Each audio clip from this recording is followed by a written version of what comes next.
welcome to Great News, another episode with Kevin Ryder and Mike Catherwood.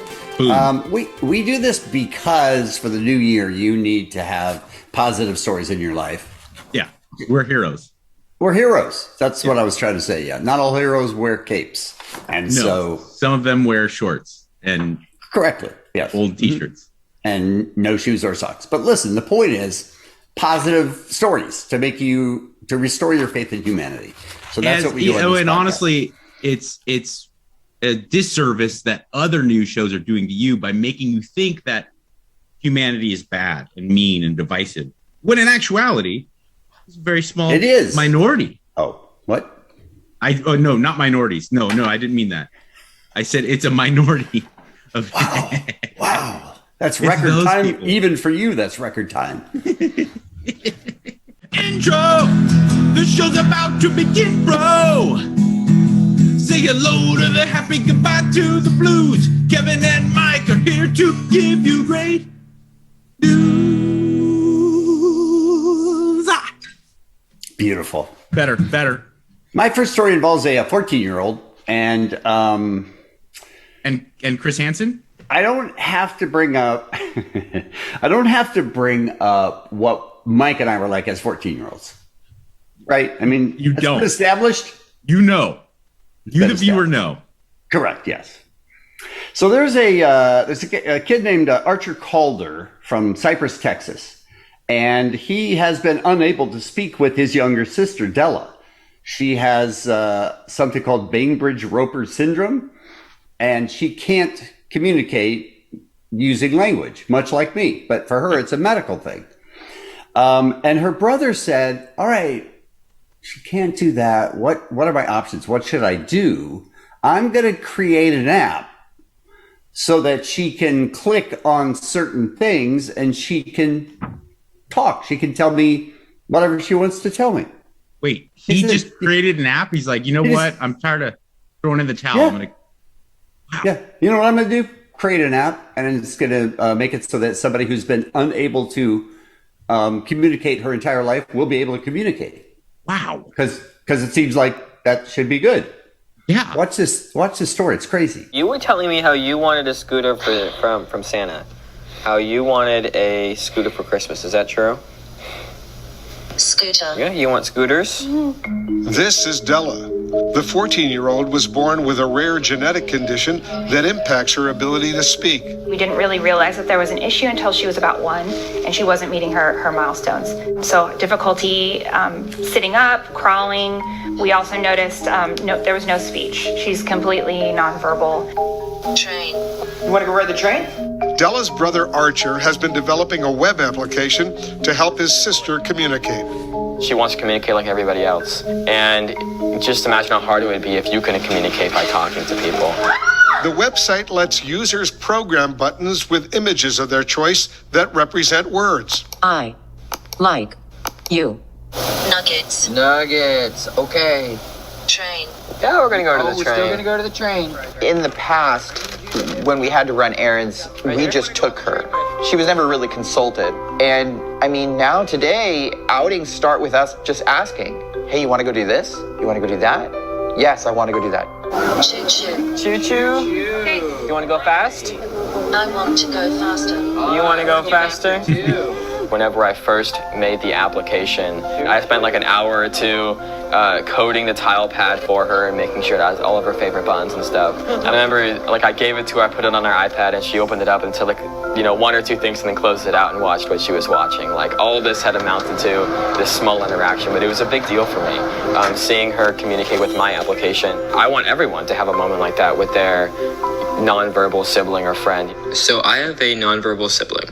Now, that being said, a lot of apps on the App Store that are made for people who can't talk are extremely expensive. That's why Archer made his app free for anyone to use. When I had first made my first video, I only expected it to receive, a few dozen, 100 views. When it received 1 million views, I got a lot of comments congratulating me. And originally, because I was such a junior developer and I knew it, I kind of felt this sense of like imposter syndrome. The good part about it, I got a lot of eyeballs on the project, and I got a lot of contributors who wanted to contribute their code. Archer made his software open source, which means other coders can add new features to the app. Today I'm going to show us how we can control free speech with just our eyes on the iPad using an awesome application called Hawkeye Access. I will then look up the word hello, Hello. blink, While the app is still a work in progress and is still only accessible through a website, it's already helping people across America and the world find their own voices. So the fact that he's motivated to help other people, he takes in the comments that they have, he takes in the suggestions. That's what any parent wants for their son. They want their child to grow up to be empathetic, and now here he is in a very tangible way helping other people. Baby Jeff? Wolf, Blitzer, CNN, Washington. Screw you. Why were we so bad as kids? Not only did he come up with an app that like could revolutionize the way people talk, you could make a lot of money from an app, a lot of money. And he noticed that everything was so expensive in this realm that he just said, I'm going to put up for free. I'm going to put up open source code. So you can go in, write your own code, make it yours specifically for what you need. And it's just free. It's a beautiful story. And that young man really deserves so much credit because, as you pointed out, he didn't even do it for financial gain. I was thinking though, I would never be able to do that at 14 because of course I'm a moron. But I do think I'm not so bad that I wouldn't do it if I could. Like if I had the brain power to do that, even at 42, I probably would. I can't believe that kid can do that. That's just so amazing. Can and did, and it worked perfectly. I did enjoy the part of the story where he said that his sister checked it out for a couple of minutes and then just went back to watching something else. This guy comes up with something that's a miracle, and she's like, all right. I got this Roger and Ebert syndrome. My stories are on, so I have to go watch TV. I don't know why she's in the 1970s and a housewife. No, she's definitely watching Days of Our Lives at 14 years old. That's a great story. Great start. That is. Kevin, thank you. My story yes, comes from my life. This was a great news story that happened to me. Is that right? Sure. So just yesterday, driving home from doing some chores that I needed to handle, and my wife and my daughter needed me to stop at the store, and I went to the store, and there was not this one specific thing there that I needed to get, so I went to a different supermarket, and next thing I know, it's getting later than I wanted it to be for me to return home. So I said, you know what, I'll stop and get them lunch because they're probably starving. So I pull into where, Kevin? In-N-Out Burger, because it's in my blood. Even though I'm out here in the great state of Texas, got to get a double-double every once in a while. I mean, we did grow up a majority of our lives in Southern California, and In-N-Out is, if you're going to get food, it's never a bad choice. Correct. There's never a time when it doesn't matter what time of day. Doesn't matter if you had In-N-Out earlier that day. In-N-Out's always like, oh, you're like, okay, there's no problem with that. So I pull into In-N-Out here in Texas. There's not very many, but there is one kind of close by to us. And I place my order, and I get to the front, and guy goes, let me make sure you got your order. I got 2 double doubles, protein style, animal style, blah, blah, blah. And I go, yeah, got it right. And he goes, okay, well, the girls in front of you paid for you. And I said, really? What? We've done a story just like this before. What are you talking about? I go, what'd you say? He said, yeah, the girls in front of you, they took care of it. And I said, oh, wow. And I'm kind of, obviously I'm flattered, but I'm a little like stuck and confused because I'm like, well, what do I do now? And I look for it, and they turn around, they're waving to me, and it was like teenage chicks. They were young, so for them to think you did, I was very nice to them. And I go, well, I guess I'll pay for the person behind me. And he goes, okay. He goes, that'll be $6.95. I go, boom, score. It was like 1/5 of what I ordered. But hopefully the trend continued, and I was very close to the front of this little deal. So hopefully it continued on. But I remember could have continued on throughout the day. Yes, because I remember we did the story about the Chick-fil-A in Phoenix area that did like 190 something people. Yep. And you and I both were like immediately, who's the final dude who was like, you know what, I'm good. I know 190 people have paid for the person behind it, but all right, thanks for my food. I'll see you later. Thanks. Worked in my favor. I'm doing well though. The person behind me, no, I don't care. I don't care. Hopefully it went on, and the only reason they stopped at 190 something is because it closed. But there you go. That's fantastic. A really nice person decided to pay for my lunch. And here's what I love about that too. They paid for your lunch, and your immediate thought is, okay, well, I should do something then. What should I do? Like that is good. That's how good people work. They did that for you, and then you said, I'm going to pay for the car behind me as long as it has a $6 limit. I mean, sure, you could put a limit on it. That's you. But I'm saying most people, they just need a tiny little nudge, and they want to help, get involved, do the same thing as well. Yeah, you're right. Yeah, what we've come to notice from doing this show is that it's contagious. Doing it is contagious. And people just kind of need the spark because the flame exists internally. I guess the fuel exists internally, you know? Yeah, I don't like where this is going. But yeah, exactly. It doesn't take much. Somebody does one tiny little thing, and then even Mike in his head, even Mike thought, I should do something as well. So yeah, I got their do that. I saw that they were young females, so I got their license plate number and made sure that I could maybe check up later, and then I paid for the person behind me. That is 100% where I thought that story was going. Of course. My next story is about 87-year-old Renee Nira. Nice. Who has been working toward a college graduate degree since the 1950s. Why the rush? Since the 1950s. In 2016, when he was 82 years old. And by the way, when I'm 82 years old, there's not going to be schooling. There's not going to be studying. There's going to be just pudding. That's it. Pudding. Pudding. Maybe a little ice Fox cream. News. Sure. No, I mean, okay. If that's your thing. I'm just thinking, like, what do old people do? You know, like. Yeah, no, that's true. It's going to be like way too much tanning. I'm going to be that leathery old man. Sure. You'll never wear a shirt. You'll never wear a shirt. No. Just because, you know, you can get away with anything when you're old. Yes. That's when you can like say offensive things and have people go, oh, isn't that cute? He's just an old guy. And certainly sit on your ass, not go to college. Right. In 2016, the guy was 82 years old, and he enrolled in Palo Alto College in San Antonio, Texas. And it just so happens that his granddaughter was enrolling in that school at the exact same time. So grandpa and granddaughter enrolling in a college at the exact same time. She was a communications major, which we all know is a bogus major where you really don't learn anything. No. He was a economics major.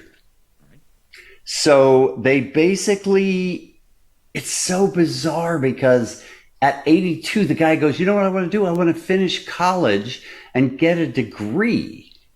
Watch the story and listen to his granddaughter talk about her grandfather. Joined by his granddaughter, Melanie Ann Salazar. Melanie Ann Salazar Laude. My grandpa has been in and out of school since the 1950s. So since the 50s, he has been working towards his bachelor's degree, and it has been one of his life's goals and dreams. But in the 50s, he fell in love, got married, started a family, so wasn't able to continue school right away. 2017, the pair enrolled at University of Texas There were San times when we Antonio. would get lunch together, be in the library together, and just like work silently side by side. Renee Maida, degree of recognition. In December 2021, they graduated together. Imagine that. Melanie earned a degree in communications. Yeah, because she's cute. Renee graduated with a degree in recognition in economics. I I'll wanted explain that in to a cry second. out of happiness that I was able to have that memory. And really, because I'm also really proud of my grandpa, knowing and seeing how hard he had to work. So that part where it says that he got a degree in recognition, he got recognized for his.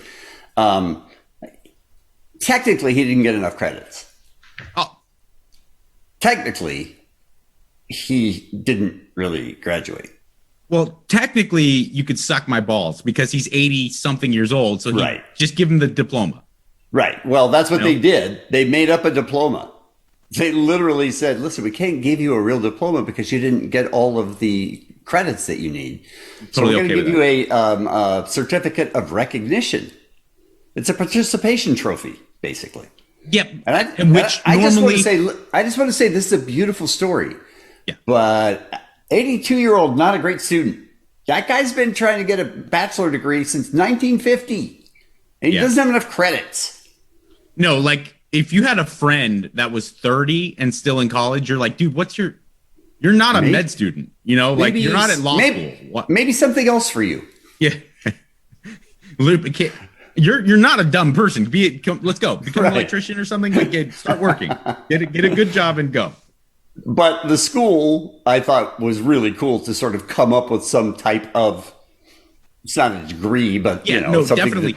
so that And he this is could why it's okay. participate in, graduation with his granddaughter. This is why it's okay. There's so many BS celebrities that get made up diplomas where the school just manipulates something and does all these gymnastics to give them a completely BS degree. So I think it's totally okay to do it for the 80-something-year-old person who's been at your school since like the 50s. Right, but isn't there a part of you that goes, the dude's been around since 1950. It's really just a 4-year program. Maybe he's just a pervert. He's like, I just want to stay around the 19-year-old girls. He's Matt McConaughey from Days of Confused. He's like, I get older, they stay the same age. Feed me some pudding. So you think he wanted to enroll the same time as his granddaughter because she could be a wingman? Yeah. Oh, yeah. He's like, listen, honey, don't you have any friends you can introduce Grandpa to? Grandpa needs to eat. No, it's lunchtime. I don't know what you're talking about. I have Dirty another mind. story, Kevin. Yes. Another fantastic story about a senior citizen.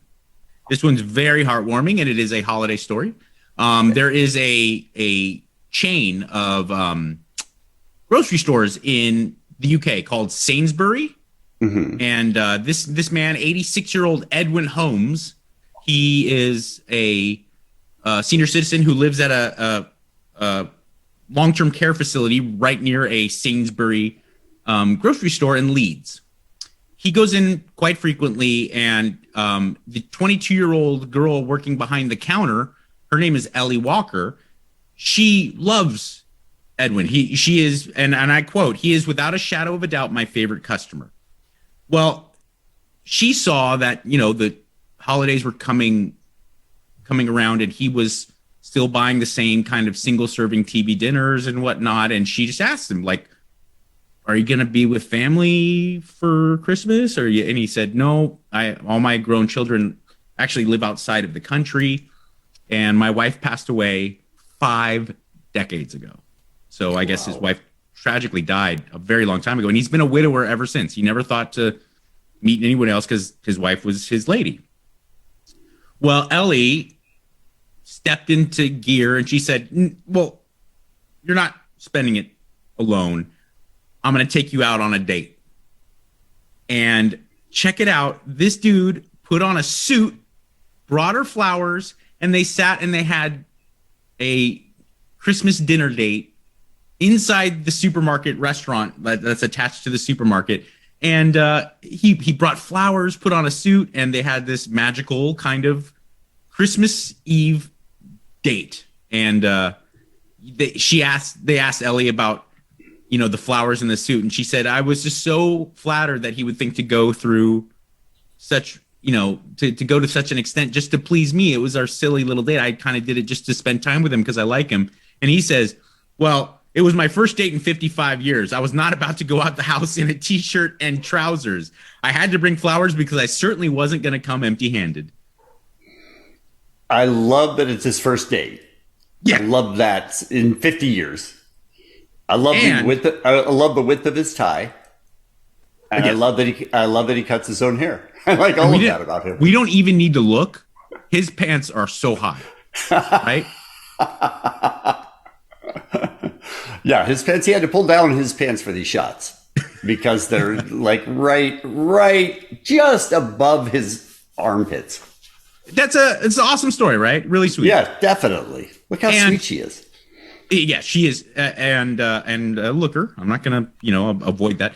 And I'm just going to say, I don't expect her to break him off full on sex, but Roadhead on the way home. I mean, that guy might die. Is there a problem with that?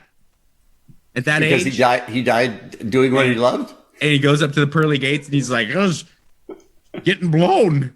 And next thing you know, I guess he's British. So he's like, next thing you know, takes out my wanker, and here I am in heaven. Oh, this seems fantastic.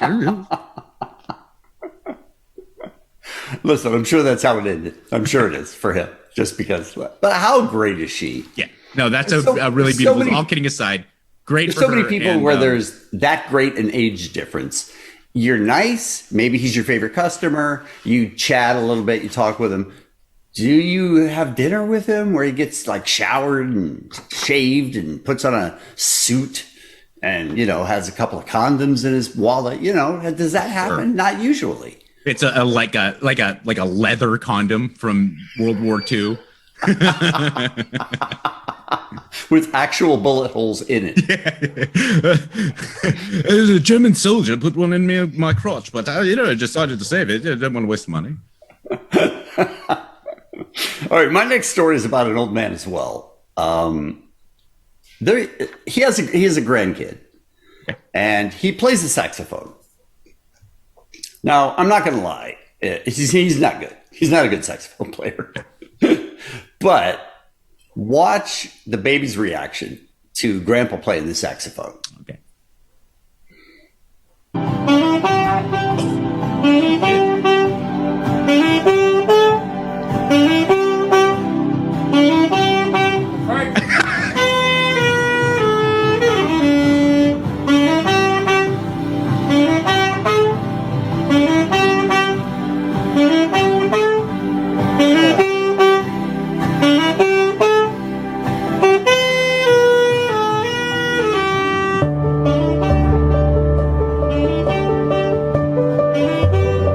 His grandpa playing the saxophone. These are the words on the screen for those of you that are listening. He has been playing his instrument for most of his life. Grade? Bullshit. Yeah. His adorable reaction went viral online. Oh, you kidding? Led to a GoFundMe page to get Grandpa Sims a new saxophone. Nice. Right? And this is him unboxing the new saxophone. Now he plays Braylon's favorite song, Itsy Bitsy Spider, on the new instrument. Wow, that's beautiful. Isn't that amazing? Yeah. Other people saw this greatness and wanted to get in on it, so they started a GoFundMe page and they get him a new saxophone. Just like we talked about earlier, it's contagious, man. Not only did people see that incredible video of that just beautiful child and the nice moment they shared, they're like, we gotta spruce up his saxophone. That's awesome. Right. And can we just cut the bullshit real quick? He's 35. He's awful. What? Oh, he's 35 years old 35. And he's a grandpa. Like, yeah. Okay.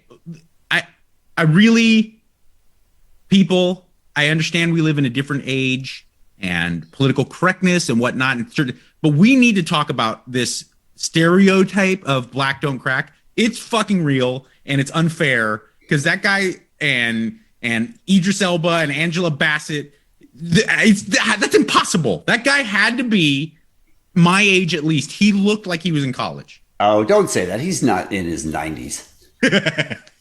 Don't refer to yourself that way. Here was my take. My take was completely different. And that is they couldn't have done a GoFundMe for some lessons because he's not great. They might have, but they wanted to keep the theme of the story he's not positive. A great player. He's not great at playing the saxophone. I also wouldn't mention that I'd been playing since the 5th grade. Like if that story is about me, I would have lied. I've been like, I picked it up 6 months ago. Right. The kid said he liked it. I don't really know how to play, but I'm trying. Right, exactly. But no, he's been playing since the 5th grade, and he's still not good. But that kid loved it. Yeah, and that's why it went viral. Because an impossibly cute child. Yes, exactly, and that's why the video went the viral, because you see a little kid like that, and you see the joy in that kid's face, even though the saxophone playing is garbage, he loves it. And it just makes him so happy. And that's the kind of thing that really gets things to go viral because people love to see joy. That is the best, especially children. I will go and do, like silly character voices and pretend to be a pirate or an elf or something. When my daughter has her friends over and they just like 6-year-old, 7-year-old people they think I'm Jim Carrey in his prime. And I'm just like, I'm the worst, but this is so great because you guys, you would think that I'm Eddie Murphy in 1983, Like you were doing Raw? Yeah. At the kid's birthday party? Completely unedited.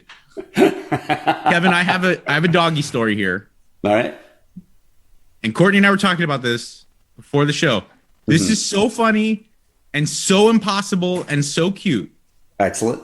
But I want to show you how animals, at the very least mammals, have a lot of the same trends and a lot of the same habits and behavior. Because this young lady dog is not happy with someone messing with her. So What does she do? She says, I'm going to go get my man. And you just watch out. When I go get my boyfriend, I'm going to come back and you're going to recognize. All right? So there's a good-sized pit bull.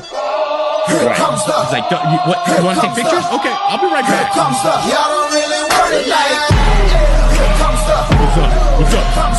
You met my lady?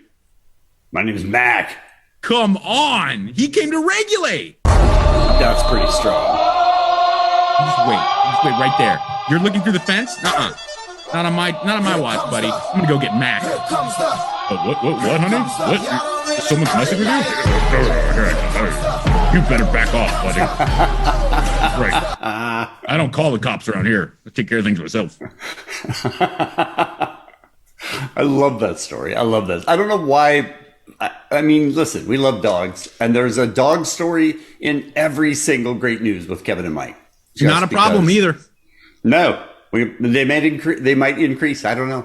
If you like this kind of podcast, and it's important I think it's important, not because we do it, let's be honest. It's important because you need some hope. You need hope that people are okay, and not everybody's a terrible human being. And there's a lot of people out there doing a lot of beautiful things. And that's the kind of stuff that we need to focus on. So we do a 4-minute podcast twice a week. And you can just kind of get your fill of, hey, not everybody's a dick. There are some people who are really, really doing wonderful, good things. And we like to focus on that. So if you like that type of thing, you can subscribe to the podcast, and you can get the audio version anywhere where podcasts are. And the video version is on YouTube. And we'll put the link up. I don't know that we will. I have no idea if we have that capability, but I've always wanted to say that. We'll put the link up at the bottom of the screen.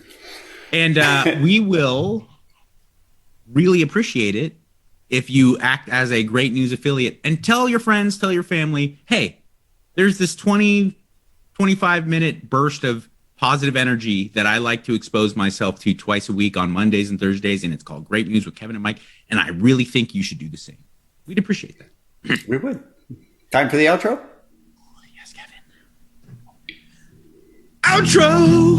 You know what I'm talking about, bro. So say hello to the happy, goodbye to the blues, cause Kevin and Mike just gave you all the great news.